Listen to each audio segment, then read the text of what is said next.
Hello and a very warm welcome. You're watching Beyond World is One. I'm Aditya Shinesha. Let's start the show by looking at the headlines.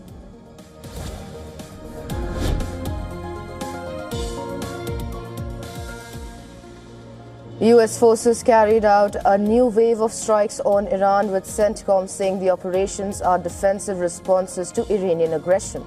Iranian media reports explosions near the Strait of Hormuz, including areas such as Keshm, Kargan and Sirik.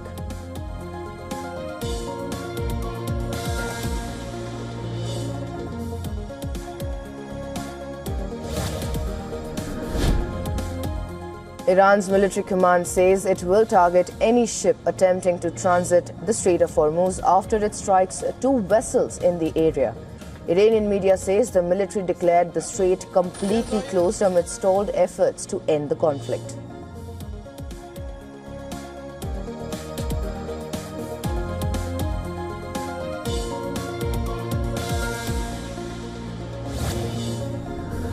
Now, do you know we've been taking out millions of barrels of oil? Nobody knows it. You know who doesn't know about it? Iran, until right now. US President Donald Trump claims US military secretly helped move millions of barrels of oil through the Strait of Hormuz after Iran largely restricted the traffic there. Says 22 ships passed through the strait the other night without Iran knowing.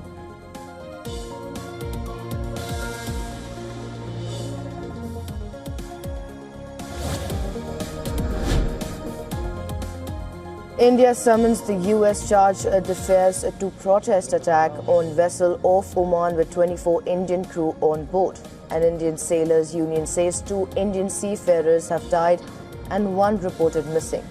The Indian government had earlier said that 3 sailors were missing.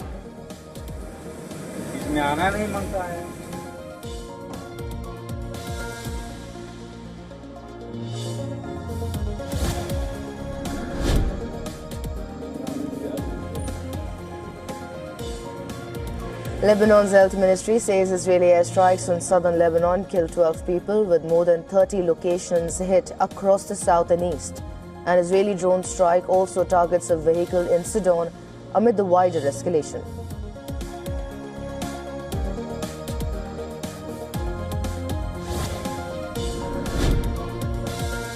Canada proposes Digital Safety Act banning social media accounts for under 16s and requires AI chatbots to limit harmful content, while the move places Canada among countries tightening social media rules over child safety concerns.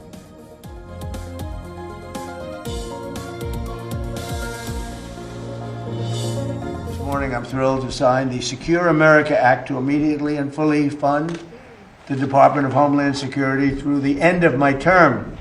So we won't have that to be talking about anymore, Lisa. No, we will not, sir. We'll give the heroes of ICE and Border Patrol, and that's what they are, they're heroes, what they have to go through to keep us safe, the support and resources they need to defend our borders, protect our homeland, and to keep America safe. For more than 100 days, congressional Democrats tried to block all funding for the Department of Homeland Security in a reprehensible attempt to throw open the borders of the United States of America.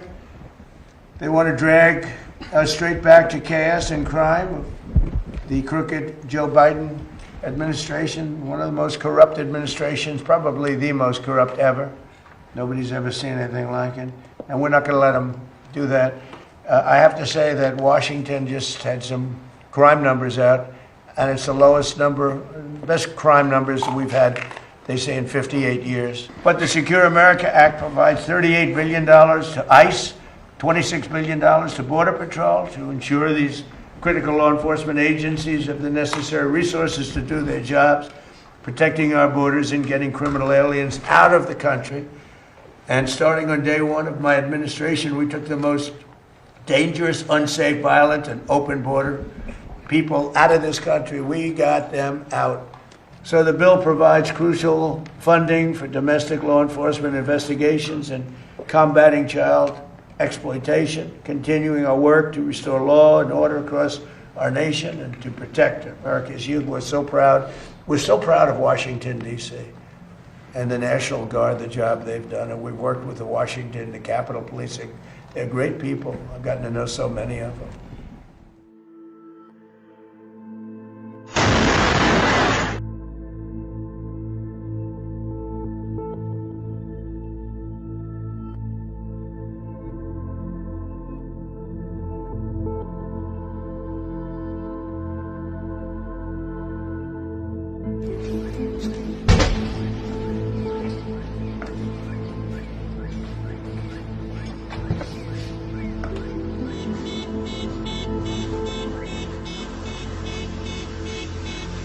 Господи, какой кошмар.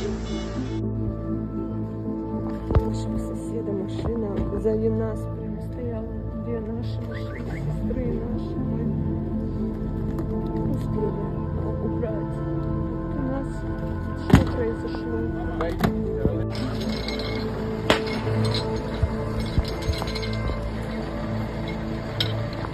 Вот этот БМВ врезался в Хавал.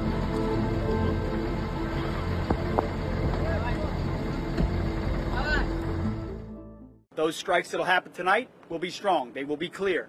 If they happen to happen tomorrow night, they will be strong and they will be clear. And throughout, Iran has an opportunity to make a deal. That's the point. President Trump is a deal maker, the best in the world. He's prepared to make that deal. Iran would be wise to take it. Otherwise, they would have to deal with the types of plans that I just had a chance to see inside Central Command. Ultimately, what we do tonight are going to advance our military interests and also enhance our diplomatic position. Because again, President Trump, he's willing to go back and fight as necessary, but has given Iran an open hand to make this deal. It's right there. They have that chance. They're choosing to play games. They're choosing to tap.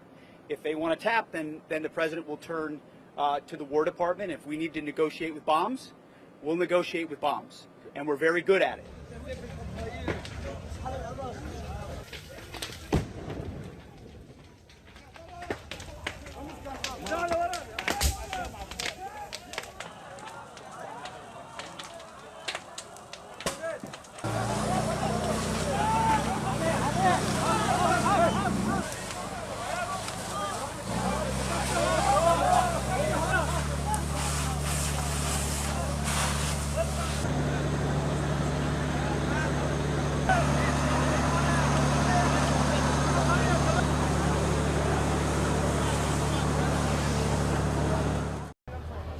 In the midst of the Ebola epidemic, doctors in the Democratic Republic of Congo say they will go on strike from Thursday. They've denounced what they say is government's failure to respond concretely to their demands for better pay and working conditions. Doctors' unions say they've also called for increased budget allocations to the health sector to address systemic underfunding. The social movement comes at a time when the Congolese health system remains under severe pressure in the face of several public health challenges, including Ebola. Unions say that while their strike will affect facilities across the country, emergency services will continue operating to ensure care for the most vulnerable patients. The government is continuing negotiations with representatives of doctors to avoid a prolonged disruption of the country's health services.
As everybody here, we are fed with the corruption here. We are supposed to be a new candidate country, but we lack basic services. Everybody has its own reasons. it has to come to an end, quite frankly. No Albanian is going to afford 2,000 euros a night. It doesn't make any sense. We also have no idea how this is supposed to benefit us. Are they going to pay a certain amount of money per year to the government? Even if we get that money, we have no idea what that money is going to go. We lost 500,000 people in the last 10 years. We're going to lose another 500,000 from the population in the next 20 years.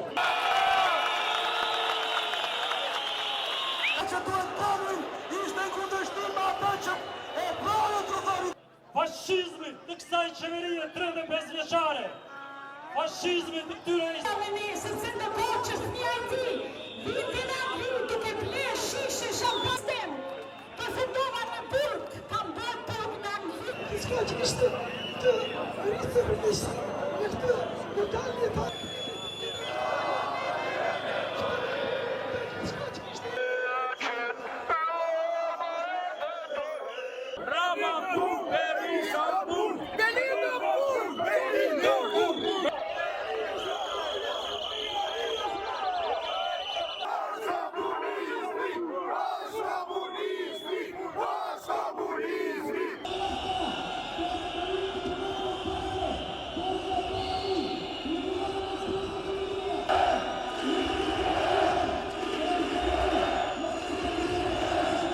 Well, on to Bolivia now. Unrest is widening in the country. The country's president, Rodrigo La Paz, has taken a tough stance against protesters. In the latest development, Parliament has approved a law allowing him to impose a state of emergency. Thousands of pro-government protesters took part in a rally demanding that the president declare a state of emergency over the weeks-long blockades. Anti-government groups have set up 85 to 90 active road blockades, severely disrupting food, medicine and fuel supplies.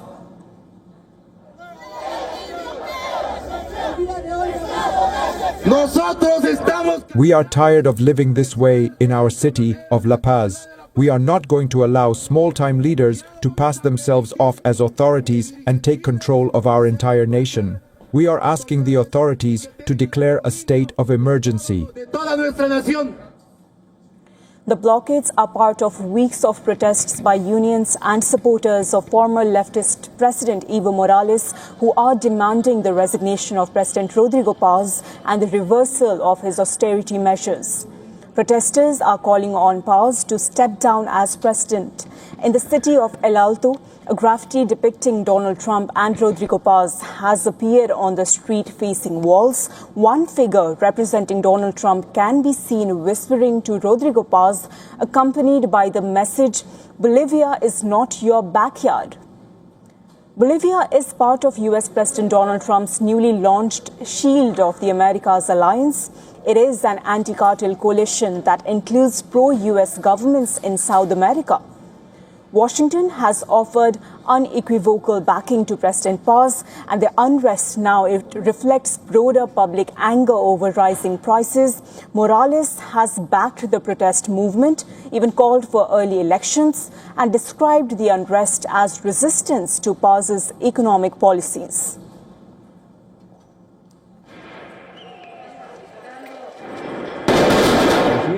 President, ministers, I'm not going to run away. Arrest me here or kill me here. I'm telling you, I'm not going to run away. Rodrigo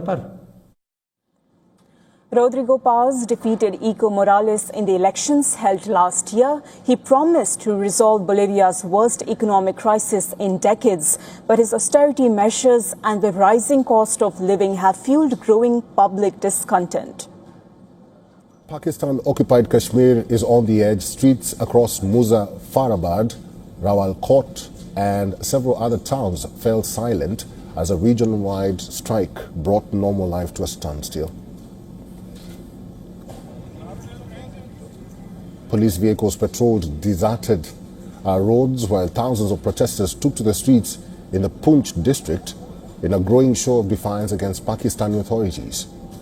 The unrest follows deadly clashes between security forces and members of the Joint Awami Action Committee, or the JAAC, in which at least 11 people were killed on Sunday night. The JAAC is a civil society alliance that has been at the forefront of protests over governance, economic hardships and political representation in the region. Pakistan's administration has responded with a sweeping crackdown The JAAC has been banned, sedition cases have been filed against its leaders, and bounties announced for their arrest. Authorities have also deployed thousands of additional security personnel across the occupied territory. Talk with brotherhood. Sit down and have table talks. Bring senior people from Pakistan and have them talk with these people. These people are not against Pakistan. They are not against any army. They are just asking for their own rights. For 70 years, you have kept us subjugated. For 70 years, you have been treating us unfairly. Today, from June 9th, there is a shutterdown and wheel jam strike across all of Azad Kashmir. People have responded to the call of the Action Committee, and silently people have recorded their protest. This strike will continue until the Action Committee members call it off, no matter what. Meanwhile, a dossier by European Convention of Human Rights document alleges a large-scale security operation between June 5th and June 9th. The report claims that more than 15 civilians were killed during the crackdown and accuses security forces of using live ammunition against unarmed protesters. These claims have not been independently verified. The developments have now drawn international attention. More than 50 British lawmakers have written to the UK government expressing concern over reports of communication blackouts, mass arrests, and a deteriorating human rights situation in that region. India also called on the global community to hold Pakistan accountable for the loss of lives in the police crackdown in Pakistan-occupied Kashmir. Ministry of External Affairs accused Pakistan of committing human rights abuses in POK and said the police crackdown on protesters was severe.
The most powerful El Niño in a century may be on its way to reshape global weather patterns.